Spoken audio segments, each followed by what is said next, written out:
If you look at what has just taken place with respect to some of the investments that have been made on another agency that people have been talking about for years, but nobody did anything about it, it's absolutely obscene, dangerous, bad, very costly. I mean, virtually every investment made is a con job. There's nothing of value to anybody unless there's a kickback scheme going on, which is possible. And we're going to be doing more and more of that. We're going to be looking at Department of Education. We're going to be looking at even our military. We're going to be looking at tremendous amounts of money, Peter, being spent on things that bear no relationship to anything and have no value. We're talking about trillions of dollars. It will be, in the end, trillions of dollars being absolutely wasted and perhaps illegally. I would say certainly in many cases illegally, but perhaps illegally overall. Are you tired of winning yet? This is a serious question because the Trump administration alongside Elon Musk and the Department of Government Efficiency continue to take very serious moves to drain the swamp. And keep in mind, when we say government efficiency, we are not just talking about purely wasteful government spending, although there's a lot of that. There's also the deep state, right? Sort of the shadow government, almost you could call it, of corrupt, anti-American, anti-democracy, very ironically, shady deep state bureaucrats who are engaged in weird things like secret backdoor deals between the defense companies and our politicians. As we found this week in the case of USAID, nation building around the world without the permission of the elected American government. It is all just insane. But now there's a brand new initiative being launched by the Trump administration after they already looked into and basically softcore abolish the U.S. Agency of International Development. After they're now looking into the Department of Education, the IRS is reportedly next. Now, guys, it's really coming full steam ahead because Trump, alongside Elon Musk today, have announced that Doge is going to be auditing the Pentagon. That is right, going right at the heart of the military-industrial complex and trying to break down what the heck is going on. Now, I will say, it's important to keep this in mind, that when you're going after something like USAID, again, kind of these shady people who are nation building around the world on behalf of globalist initiatives, when you are now targeting the livelihoods of these defense contractors who are incredibly corrupt, we are up against very powerful forces, and I think everyone needs to stay vigilant about that. Keep that in mind, because these people are not going to just bend over and go down very easily. But with that said, it is true, the Pentagon audits have announced they are happening,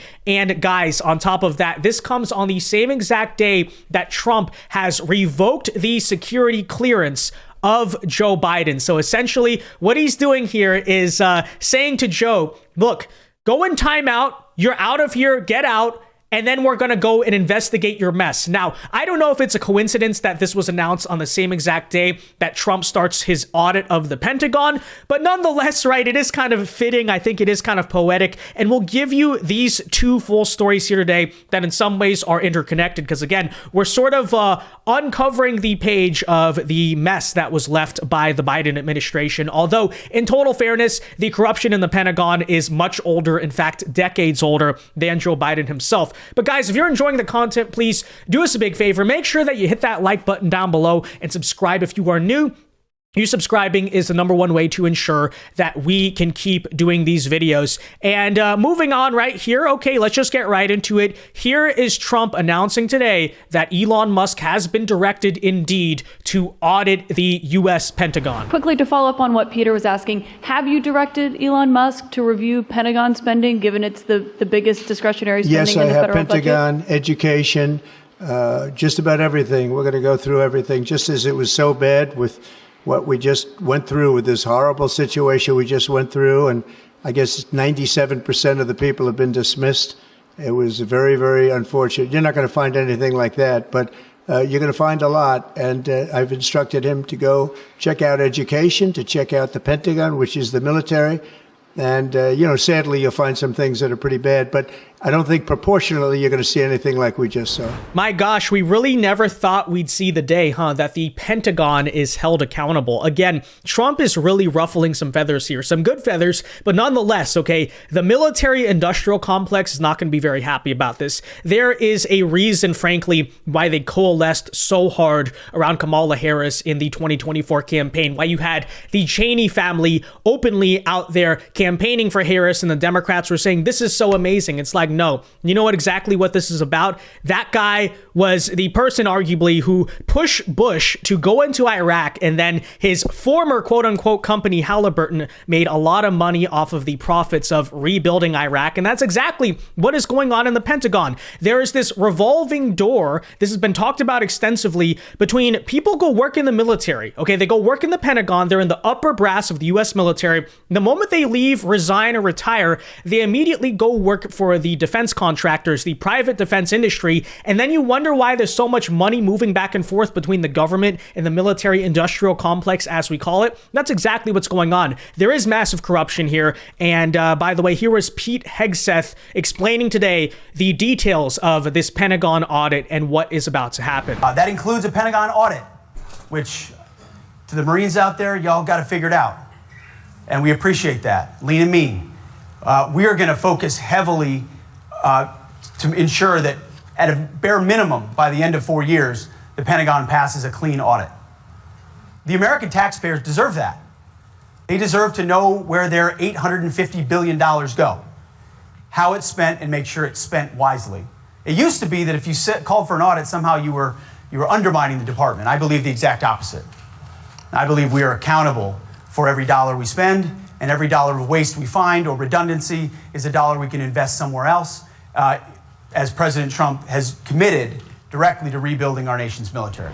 Yeah, and I think Pete Hegseth brought up actually a really good point there, which is every time you say we want to audit the Pentagon, we want to review and arguably cut a lot of our objectively wasteful, not just wasteful, I hate using this term wasteful because that assumes it's just incompetence, right? No, a lot of corrupt defense spending, right? What's happening here is basically a giant money laundering scheme. We're not throwing the money down the toilet. We're throwing the money to other corrupt actors within and outside of the government. Let's keep that in mind. But nonetheless, this whole idea that, hey, if you review our defense spending, if you question the Pentagon, you are endangering our national security. That's what we hear all the time. And that's already what the media is saying about a lot of the things that Doge is trying to do, right? We're endangering Americans. We're endangering public safety, national security. It's like, no, here actually, guys, are the facts. Ever since the Pentagon has started to audit itself back in 2018, they have not passed a single audit ever of their financial reports. Nobody can explain, in some cases, where billions upon billions of dollars are going, okay? It is 6 straight audits, I believe that's a number, since from 2018 to 2024, 6 straight audits the Pentagon has failed. They are not able to pass a single financial report. And, imagine doing that in a private company. Imagine telling the IRS you failed your 6th straight audit and just being like, well, you can't investigate us. You can't ask us questions because that would be endangering national security. It is absolutely ridiculous. And guys, this is not a problem that is exactly new. We are, as they say, tangled in our anchor chain. Our financial systems are decades old. According to some estimates, we cannot track $2.3 trillion in transactions. We cannot share information from floor to floor in this building because it's stored on dozens of different technological systems that are inaccessible or incompatible. Please do not, by the way, under any circumstances, look up the context in which those statements right there from that old video of the George Bush defense secretary were said. Okay, don't do it. Don't you dare. But nonetheless, okay, here's my question, because here's my direct challenge to the left. Is you guys have been just whining and screaming and complaining about literally everything that the Trump administration has been doing. Wah!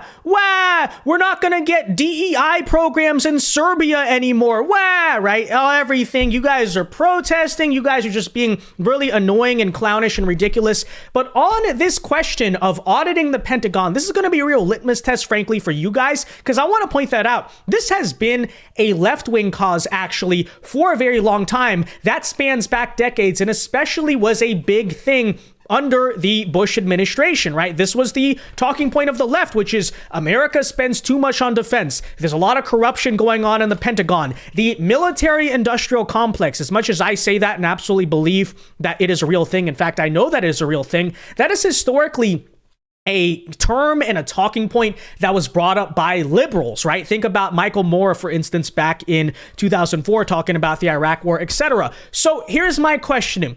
On the topic of cutting the Pentagon, auditing the Pentagon, going after waste and corruption in the Pentagon, are you guys going to whine and scream about this too? Are you guys going to be that Trump deranged and lacking in principles? That's something that, you guys have supported for a very long time historically. You're still going to whine and scream and complain about? Are the Democrats about to become George Bush, Dick Cheney neocons and scream that you can't investigate the Pentagon? That endangers our national security. Well, I think we already know the answer, considering the Democrat Party has largely become the party of the neocons. But to the regular liberals out there, serious question, how can you sit around and not support this after you guys have been saying we need to do this for years? This is the tweet that you sent that's very controversial. Let's put it up here. Hey, Elon Musk, put me in charge of the Pentagon. I'll slash $400 billion easy. That'll get you 20% to your goal of $2 trillion right out of the gate. I went to Wharton 3 years before you. I own a media company, so I know how to run a business. If you really want to cut, put me in coach. Elon Musk actually responded and said, specific suggestions are welcome. What is the problem? Yeah, I can't imagine what the problem is. What I'm telling the left is take the win. It's not that complicated. So they say, well, look, they're not really going to do it. Well, then if they don't do it, then we'll call them out on it. Again, where's the problem? Oh, they were actually going to cut Medicare and Medicaid. That's probably true, and it's very likely, and we'll fight them on that. But why would we fight them on a thing we agree on? So we've been wanting to cut the Pentagon for decades on the left. And there's a reason for that, too. It's because that is where the biggest fraud and abuse are. Because anytime you go to cut the Pentagon, they go, oh, you're going to endanger national security. Oh, my God, all of our lives are going to be lost if you cut it by $1. That's why they stuff all the pork in the Pentagon. If they're going to cut, they got to cut at the Pentagon. And now we're having a conversation. And by the way, Marjorie Taylor Greene today, when talking about how she's going to head up the Doge committee in the House, said one of the first places to cut is the Pentagon. The rest of the left, please take the win. Yeah, we'll update here to Cenk and all the people on the left. We actually did it. Okay, we actually are doing it right now. We are launching an audit and an investigation under Doge into the Pentagon. So are you going to give us credit for that? Are you going to admit, maybe not in the case of Cenk because he was praising it, but to all the people who were on the left who were criticizing Cenk, saying, how dare you defend Trump on something? Are you going to admit you were royally and spectacularly wrong here? Or are you just going to be such a ridiculous LARPer and just insane person, you're going to immediately turn into the defender of the Pentagon or something? I frankly have absolutely no idea. Okay, that's for you guys to decide. I'm just bringing this up because, historically, this is an issue that the liberals of, let's say, 2004 were correct about. It's the objective truth, okay? And Republicans historically have opposed them for it. We've been the neocon party or whatever, but that's not the Republican Party I was ever a part of. I'm a MAGA conservative, okay? I was like a toddler back when George Bush was president, so, I'm not responsible for that. MAGA is a new party. This is a new movement. We have fundamentally reshifted what this party stands for. And now to those old school classical liberals who still have not completely abandoned their principles to become neocons in opposition to Trump, I seriously will ask you the question. I don't hear you guys. I don't hear the praise. I don't hear the I was wrong. But if you would like to, fill out the, as we brought up the other day, the Donald Trump apology form, feel free to do so. I'm just saying. Now, all of this, guys, comes on the same exact day that, as I brought up in the beginning, President Trump has announced he's going to be revoking Joe Biden's security clearance. And I think it is really funny, honestly kind of fitting, that at the same time he is basically going in to investigate the mess of the prior President Biden. He's also saying, nope, you're not going to be allowed to still kind of weasel your way back into the intelligence and intel community. Here's what he went out and said from Donald Trump on Truth Social. There is no need for Joe Biden to continue receiving access to classified information. Therefore, we are immediately revoking Joe Biden's security clearances and stopping his daily intelligence briefings. He set this precedent in 2021 when he obstructed the intelligence community to stop the 45th president of the United States, me, from accessing details on national security, a courtesy provided to former presidents. The Her report revealed that Biden suffers from poor memory and even in his prime could not always be trusted with sensitive information. I will always protect your national security. And I love this closing statement. Joe, you're fired. Make America great again. So true. Now, expectedly, because as I've been saying, the liberals these days are whining about everything Trump does. You know, I saw a tweet about this today. I mean, just take a look at this right here. Trump revokes Biden's security clearance. Petty but predictable. Dangerous game the GOP is playing here. The shoe will be on the other foot again. Then what? Okay, so people are saying, hey, because of political disagreements, whatever, but this is a dangerous precedent you're setting. It's divisive. You know, all the former presidents should receive the intelligence briefings, except I want to point out to all these people that this precedent was not started by President Trump. It was actually started in 2021 by Joe Biden. That is right. Back then, as Trump literally brought up right there, Joe Biden revoked the security clearance and the access to classified information for Trump. And all Trump now is doing is returning that favor back to him. And here are the receipts. Everybody else watched what happened when that crew invaded the United States Congress. But I'm not in the Senate now. I'll let the Senate make that decision. Well, let me ask you then something that you do have oversight of as president. Should former President Trump still receive intelligence briefings? I think not. Why not? Because of his erratic behavior unrelated to the insurrection. I mean, you've called him an existential threat. You've called him dangerous. You've called him reckless. Yeah, I have, and I believe it. What's your worst fear if he continues to get these intelligence briefings? I'd rather not speculate out loud. I just think that there is no need for him to have that intelligence briefing. What value is giving him an intelligence briefing? What impact does he have at all, other than the fact he might slip and say something? Yeah, well, now the shoe is indeed on the other foot, and Joe Biden, you're fired. Get out of here. You suck. Worst president ever. No, I'll say it. Worst president ever of all time. Okay, people are like, no, but this president back, before the Civil War. No, Joe Biden, worst president ever. And now we are stuck cleaning up his mess. But, that's what's starting now. Okay, so we're going to audit his mess. We're going to audit the government that Biden left us behind. And while we are doing it, Joe Biden, no security clearance, no classified information for you. Perfect. Poetic, I think, in many ways. With that said, guys, let me know your thoughts on all of this in the comment section down below. Be sure to leave a like on this video, subscribe if you are new. And until next time, God bless and peace.